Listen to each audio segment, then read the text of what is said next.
Assalamualaikum warahmatullahi wabarakatuh. Alhamdulillahi rabbil alamin. Wassalatu wassalamu ala asrafil anbiya'i wal mursalin Nabiyina wa maulana Muhammad sallallahu alaihi wasallam wa ala alihi wa sahbihi ajma'in, amma ba'd. Para pemirsa, kaum muslimin, muslimat, para donatur, para muhsinin, dermawan, jamaah TV dakwah Al-Surya yang sama dirahmati dan dimuliakan Allah Subhanahu wa taala. Bersyukur kepada Allah karena Allah masih memberikan umur panjang kepada kita, karena Allah masih memberikan kesehatan kepada kita, karena Allah masih memberikan kesempatan hidup kepada diri kita. Mudah-mudahan dengan kesempatan ini membuat kita semakin hari semakin taat kepada Allah dan semakin hari semakin mampu meninggalkan hal-hal yang dilarang oleh Allah Subhanahu wa taala. Salawat teriring salam kita aturkan kepada junjungan kita Rasulullah Muhammad sallallahu alaihi wasallam, keluarga, sahabat, dan insya Allah sampai kepada kita. Dalam Sahih Bukhari, Rasul sallallahu alaihi wasallam menyampaikan, "Man la yarham la yurham." Ya, barang siapa di antara kita tidak memberikan kasih sayang kepada orang lain, maka dia tidak akan disayang oleh Allah Subhanahu wa taala. Kalau kita tengok pada hadis-hadis Nabi sallallahu alaihi wasallam, di sisi lain Nabi sallallahu alaihi wasallam menyampaikan, la yu'minu ahadukum hatta yuhibba li akhihi ma yuhibbu li nafsi. Tidak akan ada iman bagi salah seorang di antara kita apabila kita tidak mencintai saudara kita sebagaimana cinta pada diri kita sendiri. Belum lagi Nabi sallallahu alaihi wasallam menegaskan, man kana yu'minu billahi wal yawmil akhir falyukrim daifahu. Kalau kita beriman kepada Allah, beriman kepada hari akhir, maka hendaknya memuliakan tetangga kita. Di sisi lain lagi Nabi sallallahu alaihi wasallam menegaskan, man kana yu'minu billahi wal yawmil akhir fala yu'dhi jarahu. Kalau kita beriman kepada Allah, beriman kepada hari akhir, maka hendaknya kita memuliakan tetangga kita. Kita berbuat baik kepada tetangga kita. Hadirin yang sama dirahmati dan dimuliakan Allah, hadis-hadis yang baru saja kita dengarkan kurang lebih memberikan masukan kepada kita untuk memperkuat ukhuwah di antara kita. Jangan terus-menerus menebarkan fitnah, menebarkan celaan yang menyebabkan keakraban di antara kita tidak sama sekali terlihat.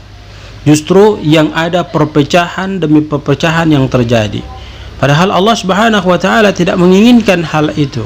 Allah sengaja menciptakan kita bersuku-suku, berbangsa-bangsa, lita'arafu, untuk saling kenal satu sama yang lain.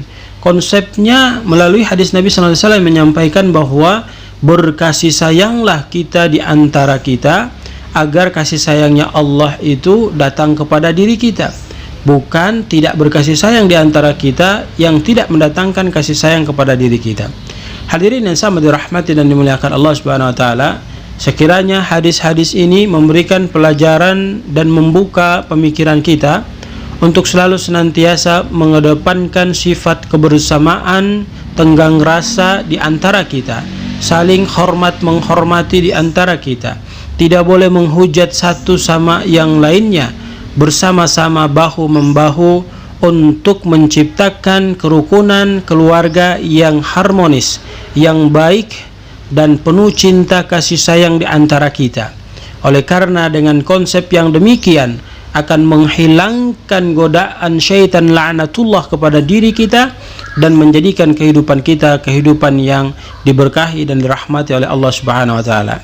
Ingat, Nabi sallallahu alaihi wasallam menjelaskan, man la yarham la yurham. Tidak akan ada kasih sayang kepada orang tersebut apabila dia tidak memberikan kasih sayang kepada orang lain. Artinya, kalau kita ingin mendapatkan kasih sayang dari orang lain, maka kita terlebih dahulu memberikan atau menampakkan kasih sayang kepadanya. Barulah insya Allah dia pun akan melakukan yang sama sebagaimana kita lakukan.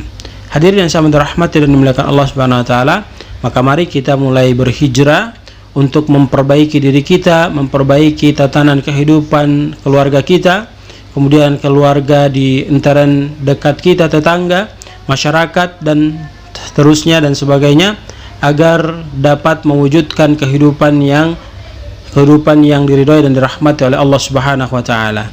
Mudah-mudahan kita bisa pahami bahwa Nabi sallallahu alaihi wasallam menganjurkan kepada kita adalah dengan konsep harus berkasih sayang, sebab Nabi telah jelas-jelas menyatakan man la yarham la yurham. Tidak akan ada kasih sayang kepada diri kita kalau kita tidak menyayangi orang lain.